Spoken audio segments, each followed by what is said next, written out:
Hello everybody and welcome back to another episode of this Q&A series where I answer your questions, all with some random gameplay footage in the background. So, let's get straight on into the questions. The first one is from the 00 Game. And their question is, actually they've got a few questions. So, it says, I've got a few questions because I was bored one day. Firstly, how did you get into James Bond? I may have answered this one before, and I think I'm going to have to give the same answer, which is I can't really remember how or why I got into James Bond. I do remember getting into James Bond very young. I remember doing a school presentation thing themed around James Bond back in year 4 of school, primary school, which would have made me 6 is 11, 5, 10, 9 years old. I would have been 9 years old. So probably too young to be watching James Bond, but yeah. But I can't remember why I watched it that young. I really can't. Maybe I do. See, I do know that ITV back in the day. I don't know whether they still do. Channel over here, ITV. They used to show a lot of James Bonds sort of midday. Maybe I used to watch it on TV, and that's how I got into it. I think that must have been the only way because I wouldn't have watched it on video. So. I don't know. I'm going to just say watching it on TV, I think, really. Okay, so 00 Game continues. If you had one game/one game console to take to an island, with TV and electricity, of course, what would it be and why? Okay, so this is like a stuck on a desert island, what would I take with me? It would be between... Okay, there's two options. I'd have either a PS2 and GTA San Andreas, because that game can last for hours, getting all the collectibles, doing all the side missions, blah blah blah. Or it would be something like a PS4 and Minecraft on the PS4, because I guess I'm not allowed to take a PC, right? Is that the rule? That's not a console, I guess. So I would have to take like a PS4 version of Minecraft, because then, you know, it's different every time. Your imagination is your limit, that sort of stuff. So that could last me a fairly long time as well. And the 00 Game's last question is, if your channel hit 1 million subs, what would you do? Hope you enjoyed the questions. Well, I did, thank you. What would I do if my channel hit 1 million subs? I'd be very worried about why, because that doesn't seem like that's going to happen. If that was to happen overnight, I'd think, what the hell? where have my videos been shown? Why has it gone viral for? But to be honest, I wouldn't quite like that. I wouldn't like my channel to be that big, because I mean, I want my stuff to get seen for sure. Yeah, I like to get views, but that's not my ultimate goal. And I just see so many problems coming with that sort of number. Like, my live streams would not be the same. I would not be able to kind of interact to the same degree I do now, because chat would just be like, you know, if you watch lots of live streams, you'll see chat just goes by so quickly, it whooshes past, and there's no interaction really. Which sort of defeats the purpose for me.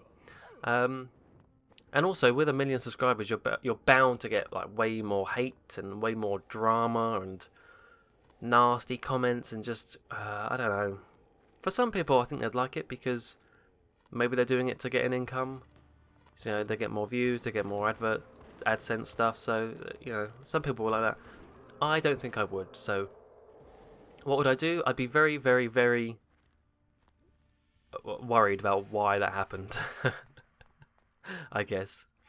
Okay, so the next question is from Henry, aka Scooby Snacks 420. Alright. Hi, so Joe, you mentioned when you say things about where you live, who us is it you live with? What? Okay, let's just try and deconstruct that. Who do I live with, I think is the question. I live with my mum. There we go. Also, what is your dog's name? Was it hard choosing? My dog's name is Stanley. He is an English Terrier. The ones with the sort of weird-shaped snouts. Very flat, not flat-faced, because that's like a pug. Flat, sort of, very long, flattish noses, like snouts. I don't know. Look up a picture. English Terriers, they're called. He's white. Was it difficult choosing a name? I didn't choose it. My mum chose it. It's her dog. I mean, yeah, it's kind of her dog, not really mine, but I quite like the name Stanley. I think that's a good name for a dog. And lastly, do you have a girlfriend or significant other? I'm sorry if that is a bit personal, but it's nice to know you on a personal level. Do I have a girlfriend or significant other? No, I don't. Unfortunately not. The next set of questions is from Superflash. There's quite a few. So, how long do you spend editing compared to recording? I guess that depends really on the type of video. For example, the Time Splitters series, which I'm doing at the moment, very, very quick to record because the missions are so short, and also very quick to edit because it's literally just intro, cut some of the loading screens out, cut any deaths out, too many deaths, and then shove on the outro and you're done. So that's very quick really. That's probably the same amount of time as recording. So say if it takes like 20 minutes to record, take about 20 minutes to edit and render and whatever. But then you have videos like the JSano fan server competition video and the announcement videos where that was a lot more editing. Doing like little bottom bar things like little text bars and doing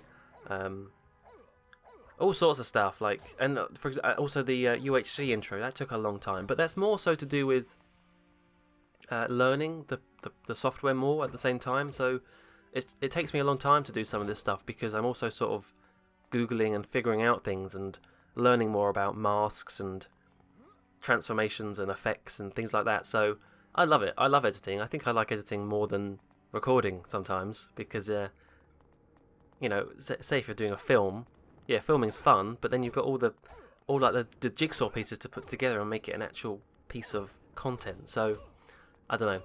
I would say on average, though, let's just average it up. Probably, say if I was to record for an hour, let's just say, so we can do like a 1 to something scale, I'd probably edit for 2, maybe like twice as long, on average, we'll say. Okay, if you had to play a really terrible game, which would you choose? Why would you make me do this? Oh man, alright, a really terrible game. What about that awful Pirates of the Caribbean one that I live streamed the other day? The other week. That was pretty bad. No, I know what game. I'll play the horse games that I did the April Fool's video a couple of years ago. I'll play Barbie Horse Adventures or something like that. Or like a Pippa Funnel Horse Escape, or whatever the hell that game was called, I don't know. A horse game, because they're always nice and fun and dainty and, I don't know, they always seem to be happy. Alright, do you prefer making a series entirely on your own or collaborating with someone else? That's a good question. Because there's positives and negatives to both, I suppose. I very much like making videos on my own. I've been doing so for 5 years now, so it's nice to sort of do something on your own and call it your own. I've said this in the past, that one of the things I like so much about making Let's Plays and stuff and videos in general is that it's being creative. It's making something, and at the end of it you have a product, you have something that you've done and you've put your time and effort into, whether that be a one-off video or a whole series. So I definitely like making things on my own so that I can have complete control, so to speak, and make it how I want. But at the same time, a great thing about doing this whole Let's Play stuff and the JFS and the collabs with Honest Tom 23 and the Merry Gamer and whatever, is that you meet new people, you make new friends, and you get to talk to people from all over the world, which is still pretty amazing. And that's sort of the benefit of collaborating, is because then you get to maybe a different type of humour or different type of commentary or just a different perspective on things. So do I prefer one or the other? I think really it's got to be doing something on my own, but only very, very, very just, like barely, because I do like doing collabs. It's just difficult to set collabs up sometimes because of time differences. But yeah, I'd say barely doing stuff on my own because I just like making stuff. Okay, if you had to erase one of your series, which would it be? Which one would I get rid of? That's not a terribly difficult question because there is one series which I'm not particularly proud of. It's pretty pants really, and that is the Star Wars: The Force Unleashed Let's Play. That can go. I do not care. I would not miss that one bit. It's just awful. Be gone with you. And finally, the last question from Superflash is, why the Trump obsession? And my answer to this question is... It's a very cheeky question because I can ask you, Superflash, exactly the same thing. Who's the one making Trump pictures on Twitter all the time? I'm going to turn that around on you. Alright. Thank you very much for the questions. The next one is from Thomas Hazelden. What is your favourite dessert? What is my favourite dessert? My favourite dessert... Ooh, trifle? Is it trifle? See, the thing with trifle is... I wish they made trifles without the jelly bit at the bottom. If they made a trifle which was just cream, custard and sponge, oh... I'd be in heaven. I'd love that. Because I really don't like the jelly bit at the bottom too much. Cheesecake's also good. I mean, does fruit count? Can I just say fruit? Because if you gave me a punnet of strawberries or a punnet of raspberries, I would happily just eat that, and that would make me so happy. Just on their own. I love fruit. I love berries in particular. Raspberries. Oh, I'm so sad. It's getting to the end of summer, so it's getting to the end of the strawberry and raspberry season. Oh, I will miss them. So yeah, I'm gonna say fruit. Hey, and that makes me sound healthy as well, so... okay. Thank you for... Oh, it's actually got another one. Another one from Thomas. Have you ever seen anything paranormal? If so, what was it? What was your reaction? Etc. Have I ever seen anything paranormal? Like ghosts? Or light orbs? Or aliens? No, I haven't. I don't really believe in the ghost sort of stuff. My mum does. She watches all that tat on TV. Ghost hunters and... all that sort of stuff. I hate it. I just can't bear it. But no, I haven't seen. The closest I've seen to something paranormal is like when the fridge magnet moved on its own, and like no one else said that they moved it. So it's like, how did it get there? Does that count? Probably not. All right. Let's move on to some questions from Ben. Favorite English comedic actor? I'm guessing you choose Peter Sellers or Peter Cook for some reason. Vote Quimby. Peters, lots of Peters. Peter Sellers or Peter Cook. No, they're a bit before my time. Peter Sellers, Peter Cook. I didn't really watch any of the Pink Panthers and things like that, so yeah, before my time. I would probably say English comedic actors. Do I have to pick one? Because I am thinking of one, but they're kind of a duo. They're a comedy double. And that would be Rick Mayall and Ade Edmondson from... well, they did a lot of things, but they did The Young Ones, they did Dangerous Brothers, they did Bottom, they did Guest House Paradiso, I think the film was called, which was actually a really kind of nasty film, but still. I love Rick Mayall. I was really sad when he died. It was such a surprise. Yeah, that was really sad actually. But man, if you have not seen the Young Ones, I wish I could have been alive in the 80s when that first came out, and the sort of the buzz that show created, because it was just so different from anything that had come out before that. Go watch it; it's great. I love it. So I'm gonna say Rick Mayall and Ade Edmondson, and kind of cheat, or maybe I also do like I do like Steve Coogan and Rob Brydon. I really like their show they did called The Trip, where they just go around eating food, like doing a food critic thing, and also just do loads of really good impressions and try and make each other laugh. If you haven't seen The Trip, it's a really good show. A lot of you may have seen the clip where they're doing like a Sean Connery impression. No, not Sean Connery. Sorry, Michael Caine impression. It's just full of great stuff like that. So yeah, that as well. Okay, another one from Ben is, this has probably been asked already, but oh, hang on. This has probably been asked already. Favourite Bond villain? If it indeed has been asked already, I can't read. What is your least favourite Bond villain? It probably has, but I'll answer it again. Maybe my answers have changed. My favourite Bond villain is probably Scaramanga from The Man with the Golden Gun. Not a great film. It's a good one. It's a decent Bond film. Not one of the best, but man, does Christopher Lee make a damn good villain for Bond. So yeah, Scaramanga's my favourite. Least favourite? Least favourite, so you could say things like Gustav Graves from Die Another Day, but honestly, like, at least he's somewhat memorable.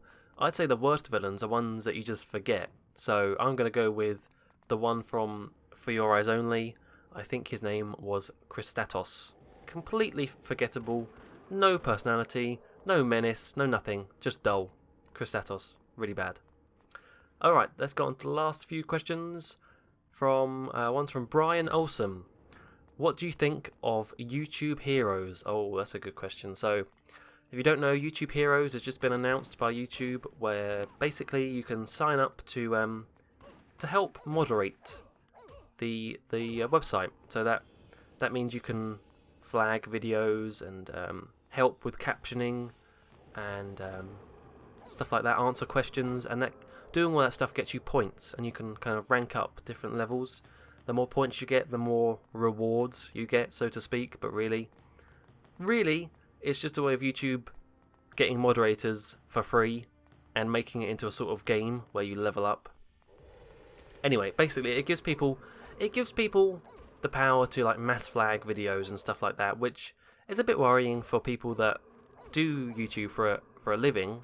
Like I've mentioned earlier, I don't do it for a living. I don't get money out of it. But for people who this is their sole income, it's very worrying that YouTube is giving people power, and it's precisely the wrong type of people who will want to do this. It will be people who want to abuse the power they're given, I reckon. Anyway, so what's my thought on it? I think it's bad, really. It's kind of a bit manipulative by YouTube to make it into a sort of game. The top rank when you reach level 5, I think, is that you can basically become a Q&A tester, right? Whoop-de-doo. And I think it's kind of getting it's focusing on the wrong thing. It's targeting kind of flagging videos and stuff, also captioning, but mainly I reckon the main thing is flagging stuff. Maybe to go in hand with their new updated stuff about, you know, not making videos about controversial subjects, stuff like that. And flagging is not what needs to be focused on.